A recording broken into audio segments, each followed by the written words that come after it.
এবারের আইপিএলে কলকাতা নাইট রাইডার্সের সামনে ছিল অজস্র প্রশ্ন, যেমন শ্রেয়সকে ছাড়া দল কেমন খেলবে, মেন্টার গম্ভীরের অনুপস্থিতি কতটা প্রভাব ফেলবে, নিলামে ভেঙ্কটেশ আইয়ারকে প্রায় 24 কোটি টাকায় কেনাটা কি আদৌ কোনো সুবিধা দেবে। দুর্ভাগ্যজনকভাবে এই প্রশ্নগুলোর কোনোটারই ইতিবাচক জবাব কেকেআর দিতে পারেনি।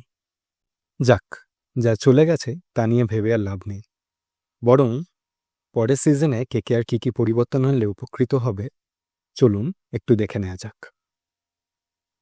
প্রথমে আসি ক্যাপ্টেন্সি প্রসঙ্গে। দেখুন, রাহানের অধিনায়কত্ব রেকর্ড যতই খারাপ হোক না কেন, রাহানে ছাড়া আপাতত কোনো বিকল্প নেই। কারণ খুব সম্ভবত পরের নিলামে কোনো ভালো অভিজ্ঞ ক্যাপ্টেন পাওয়া যাবে না, এবং কেকেআর দলেও এমন কেউ নেই যে এখনই অধিনায়কত্বের ভার সামলাতে পারবে। ভেঙ্কটেশ আইয়ারকে এত টাকায় কেনায় হয়তো তাকে অধিনায়ক করার কথা ভাবা হয়েছিল, কিন্তু পরের মরশুমে ভেঙ্কটেশ আইয়ার নিজেই কলকাতাতেই থাকবেন কিনা সেটাই এখন সন্দেহ।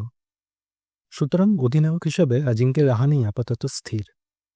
হ্যাঁ, সিচুয়েশন চেঞ্জ হতেই পারে যদি ট্রেডের মাধ্যমে কোনো ভালো ক্যাপ্টেন বা কোনো নতুন কোনো তরুণ প্রতিভাকে পাওয়া যায়। যেমন রিউমার উঠছে যে যশস্বী জয়সওয়াল অধিনায়কত্ব করতে চাইতে পারেন এবং তিনি কেকেআরে ট্রেড হতে পারেন, বা হয়তো এমন একটা কোনো সিচুয়েশন হলো যেখানে মুম্বাই ইন্ডিয়ান্স থেকে সূর্যকুমার যাদব কোনোভাবে কেকেআরে আসতে পারেন, তাহলেও একটা সম্ভাবনা থাকবে। তবে পরের নিলামে কেকেআর নিশ্চয়ই কোনো বিদেশি ক্যাপ্টেনের দিকে তাকাবে না, তো ধরেই নেওয়া যেতে পারে যে রাহানেই হতে চলেছেন পরের বারের অধিনায়ক। আর আমার মতে এটাই আপাতত বেস্ট চয়েস হতে পারে পরের সিজনের জন্য। সেকেন্ড পয়েন্ট, অবশ্যই কোচিং স্টাফ। চন্দ্রকান্ত পণ্ডিত স্যারের প্রতি পূর্ণ সম্মান রেখেই বলছি, কেকেআরকে কিন্তু যেভাবেই হোক নতুন কোচিং স্টাফ আনতে হবে। অনেক রিউমারও শোনা যাচ্ছে, যেমন ইয়ান মর্গ্যান মেন্টর হিসাবে আর ইরফান পাঠান কোচ হিসাবে আসতে পারেন। রবি শাস্ত্রীর নামও শোনা যাচ্ছে। অনেক সমর্থক সৌরভ গাঙ্গুলির নামও প্রস্তাব করেছে।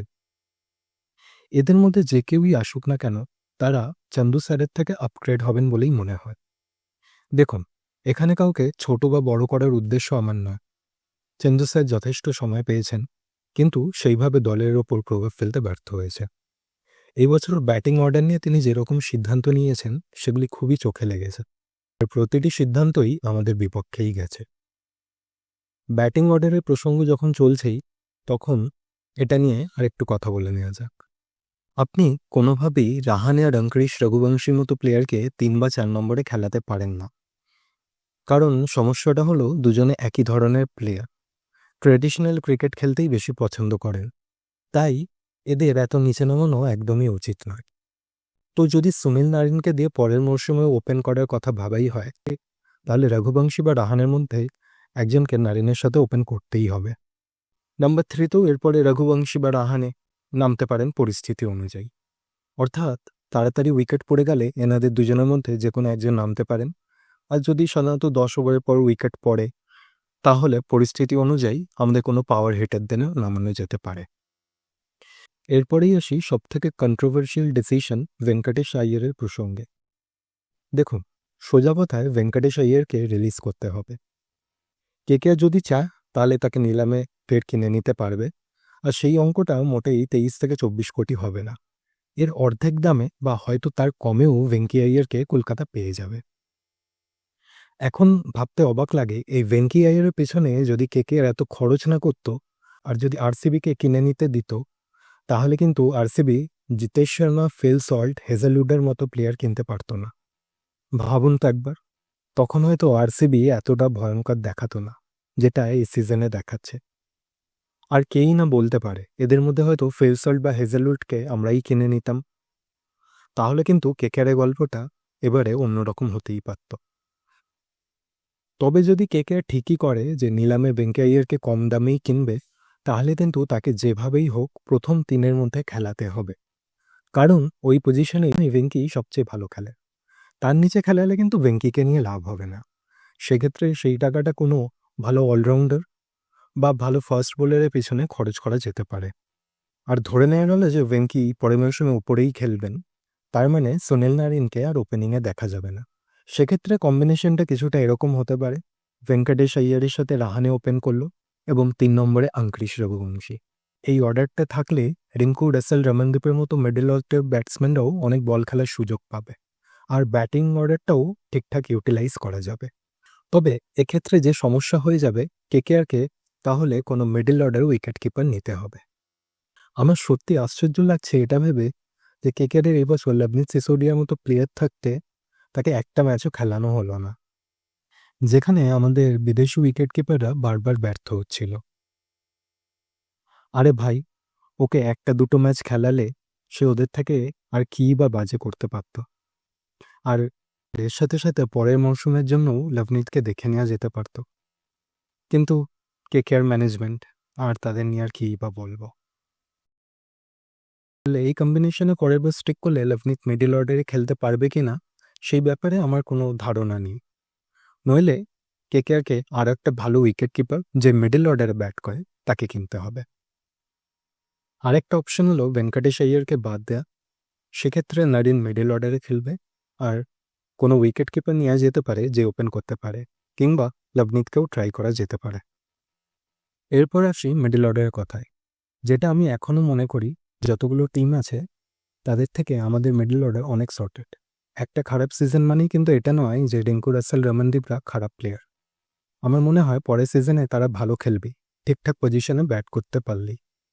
তবে হ্যাঁ, কলকাতাকে এটাও মাথায় রাখতে হবে যে রাসেল এবং নারিনের কিন্তু বয়স বাড়ছে। সেই বুঝে ব্যাকআপ প্লেয়ার বা ভালো অলরাউন্ডার যেমন ক্যামেরন গ্রিনের মতো প্লেয়ার নেওয়া যেতে পারে। বোলিংয়ের কথা বলতে গেলে বোলিং আমাদের অন্যতম শক্তি। নারিন, বরুণের মতো স্পিনার আছে, সঙ্গে হর্ষিত এবং বৈভবের মতো পেস এবং সুইং বোলার। বৈভব আর হর্ষিত কিন্তু এই বছরও 17টা আর 15টা করে উইকেট পেয়েছেন, যেটা অবশ্যই ভালো। কিন্তু ইকোনমি এই বছর একটু হায়ার সাইড। দুজনেই প্রতি ওভারে গড়ে প্রায় 10-এর বেশি রান দিয়েছেন। তাই কেকেআরের একজন ভালো মানের বিদেশি ফাস্ট বোলার দরকার, যিনি উইকেটও নেবেন আর ইকোনমিও ভালো। অ্যান্ড্রিক নকিয়া বা স্পেন্সার জনসন দুজনেই চূড়ান্ত হতাশ করেছেন, তাই পরের বার তাদের টিমে থাকার সম্ভাবনা খুবই কম। তাই ভালো বোলার পরের বছর অবশ্যই দরকার। এছাড়াও নজর থাকবে উমরান মালিক পরের বছর কেমন অবস্থায় আসেন। এমনকি টি নাটরাজনের মতো বোলারকেও ট্রেড করা যেতে পারে, যিনি এবছর দিল্লিতে খুব কমই সুযোগ পেয়েছেন। তার ডেথ বোলিং স্পেশালিটিও কেকেআরে কাজে দিতে পারে। এর সাথে সাথে কেকেআর স্কাউট ডিপার্টমেন্টকে আরও ভালো হতে হবে, কারণ এবছর আমরা কোনো ভালো ডোমেস্টিক প্লেয়ার দেখতেই পাইনি। লভনিতকে নিয়ে একটা হাইপ ছিল, কিন্তু সেই বেচারাও একটি ম্যাচেও চান্স পায়নি। যেখানে আমরা আয়ুষ মার্থে, সূর্যবংশী, অনিকেত বর্মা, প্রিয়ান সারিয়া, দিগ্বেশ রাঠি, সাই কিশোরদের মতো প্লেয়ারদের টুর্নামেন্টে দেখতে পেলাম, সেখানে কলকাতায় কাউকে খুঁজেই পাওয়া গেল না। আর সবশেষে কেকেআরকে যেটা ঠিক করতে হবে সেটা হলো সিএবির সাথে তাদের সম্পর্ক। টুর্নামেন্টের শুরুর দিকে অনেক জলঘোলা হয়েছিল পিচ বিতর্ক নিয়ে, পরের বার সেটা যেন না হয় এটাই কাম্য। এর সাথে সাথে আমাদের সমর্থকদেরও এগিয়ে আসতে হবে, প্লেয়ারদের ক্রিটিসাইজ না করে দলের পাশে দাঁড়াতে হবে। দেখুন বন্ধুরা, খেলার মধ্যে হার জিত থাকবেই, কিন্তু হারের মধ্যেও যেন একটা প্রাইড থাকে। আফটারঅল আমরা কলকাতা, আমরা করতে, লড়তে আর জিততে জানি। তো বন্ধুরা, আপনাদের কি মনে হয় কেকেআর এই সমস্যাগুলোর সমাধান করে তারা কি আবার ঘুরে দাঁড়াতে পারবে? কমেন্টে আপনাদের মূল্যবান মতামত জানাতে ভুলবেন না। খুব তাড়াতাড়ি ফিরছি নতুন কোনো খেলার টপিক নিয়ে।